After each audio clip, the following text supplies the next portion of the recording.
Something that we've not discussed yet is what's going to happen if we look at the interior of a coil.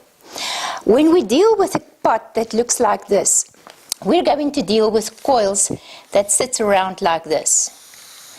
It's like little sausages that's sitting like this, and we are going to join them there with water, which means it's basically loose parts that's sitting there, and each one of them are going to have their own alignment there, because as you form your coils, you are going to compress the clay right there with a little coil, which means that as you go around, this coil is going to make its own little structure, and if you have two of them sitting like this together, each one of them are going to have their own little pocket in which they are going to operate.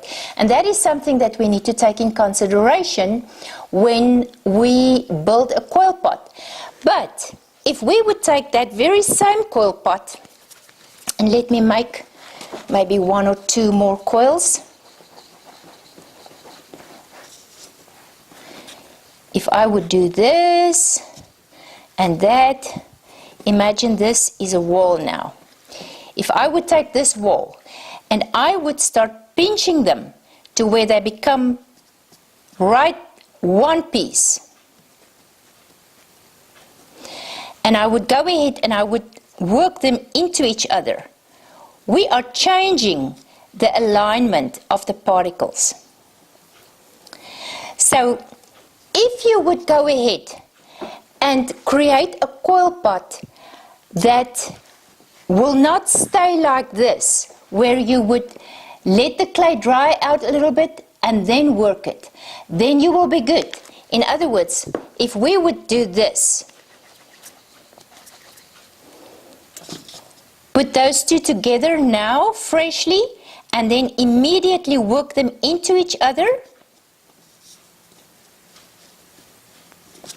and pinch it together, then you are changing the orientation of that piece of clay. Next one, go right on there, and instead of going right on top of there, you may go to the side of that, and I'm just going to use the knife for the moment. Score it like you would do with a cross hatching situation. Add that coil right there, work the two right into each other, and then go ahead and pinch it in. You're changing the whole dynamics of and the outcome of your porcelain.